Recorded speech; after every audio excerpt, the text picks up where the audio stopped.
नमस्कार। आज हम 10वीं कक्षा में कबीर द्वारा रचित साखी के वैकल्पिक प्रश्न करने जा रहे हैं। कबीर भक्ति काल के प्रसिद्ध कवि रहे हैं और साखी का अर्थ है साक्षी, जिसका अर्थ है जीवन से प्राप्त अनुभव पर आधारित ज्ञान। क्योंकि कबीर बहुत ज़्यादा घूमते थे, घुमक्कड़ प्रवृत्ति के थे, इसलिए देख देख कर उन्होंने बहुत कुछ सीखा और उस सीखे हुए ज्ञान को ही उन्होंने अपनी साखियों में प्रस्तुत किया है। क्योंकि कबीर बहुत ज़्यादा घूमते थे, इसीलिए उनकी भाषा पर कई बोलियों का असर साफ दिखाई देता है और यही कारण है कि उनकी भाषा को सदुक्कड़ी या पचमेल खिचड़ी भी कहा जाता है। तो कबीर अपनी साखियों में हमें जीवन का पूरा ज्ञान देते हैं। वो हमें मीठी वाणी बोलने के लिए कहते हैं, क्योंकि मीठा बोलने से हमें खुद तो अच्छा लगता ही है, सुनने वाले को भी बहुत अच्छा लगता है। फिर कबीर ये कहते हैं कि जिस तरह हिरण की नाभि में कस्तूरी होती है, लेकिन वो उसे इधर उधर ढूंढता रहता है, उसी तरह हर इंसान में भगवान निवास करते हैं, लेकिन मनुष्य जो है वो इधर उधर मंदिरों में, मस्जिदों में, ना जाने कहाँ कहाँ घूम घूम कर भगवान को ढूंढता है, उसे पाने की कोशिश करता है। कबीर का ये भी कहना है कि जब तक हमारे अंदर अहंकार है, तब तक हमें ईश्वर की प्राप्ति नहीं हो सकती।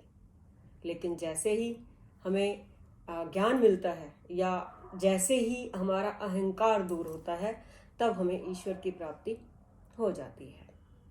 कबीर इस संसार को देखकर बड़ा दुखी है। उन्हें लगता है कि संसार ईश्वर को भूलकर केवल खाने और सोने में ही सुख का अनुभव करता है और यही कारण है कि वो दुनिया के अज्ञान को देखकर दुखी होते हैं। कबीर के अनुसार जो ईश्वर से विमुख होता है व्यक्ति, जो ईश्वर से बिछड़ा हुआ व्यक्ति होता है, वो जीवित नहीं रह सकता और अगर रहता भी है तो उसकी दशा पागलों जैसी हो जाती है। एक बहुत अच्छी सलाह और दी है कबीर ने। कबीर जी कहते हैं कि जो निंदक होता है, यानी जो हमारी निंदा करता है, अब निंदा एक होती है हमारे अवगुणों के बारे में बताना, एक होती है ईर्ष्या के कारण। लेकिन जो सच्चा निंदक है, जो हमारे अवगुणों के बारे में हमें बताता है, उसको भगाना नहीं चाहिए, उससे दूर नहीं भागना चाहिए, बल्कि उसको अपने पास रखना चाहिए, क्योंकि वो टोक टोक कर कह कहकर हमारे उन अवगुणों को दूर कर देता है। कबीर के अनुसार बड़ी बड़ी पोथियां पढ़ने से, बड़े बड़े ग्रंथ पढ़ने से कोई भी व्यक्ति पंडित नहीं बन सकता, ज्ञानी नहीं बन सकता। सच्चा ज्ञानी, सच्चा पंडित वही है जिसने केवल 2.5 अक्षर प्रेम के पढ़ लिए, यानी जो ईश्वर से प्रेम करता है, ईश्वर की बनाई हर वस्तु से प्रेम करता है, वही सच्चा पंडित है। और अंतिम साखी में कबीर ये कहते हैं कि उन्होंने तो मुराड़ा हाथ में लेकर, यानी मशाल हाथ में लेकर अपने घर को जला दिया। अब घर जलाने का मतलब यहाँ ऐसा नहीं है कि उन्होंने मशाल ली और अपने घर को, अपनी कुटिया को जला लिया, नहीं। उन्होंने अपने अंदर, अपने घर के अंदर, अपने मन के अंदर बैठी हुई सारी बुराइयों को, सारे अवगुणों को, सारे अज्ञान को जला दिया है ज्ञान की मशाल लेकर। और अब वो उनका घर जलाना चाहते हैं, यानी उन्हें ज्ञान देना चाहते हैं जो उनके साथ इस ज्ञान के मार्ग पर, ईश्वर प्राप्ति के मार्ग पर चलना चाहते हैं। तो कबीर की सभी साखियाँ हमें जीवन की कोई ना कोई शिक्षा देती हैं, कोई अच्छी बात बताती हैं। तो आइए इस पाठ के कुछ वैकल्पिक प्रश्न करते हैं। आप कॉपी और पेंसिल निकाल कर तैयार रहें, कोशिश करें अधिक से अधिक उत्तर देने की।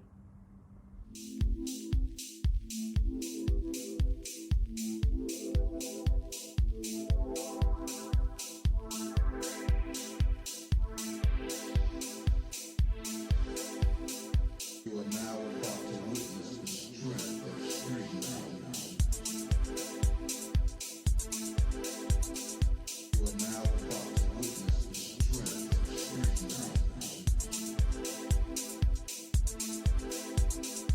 are now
आइए देखें आपने कितने प्रश्नों के ठीक उत्तर दिए हैं। ये रहे आपके उत्तर।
मुझे पूरी उम्मीद है कि ये पाठ भी आपको स्पष्ट हो गया होगा और आप इसमें भी पूरे अंक लाएंगे।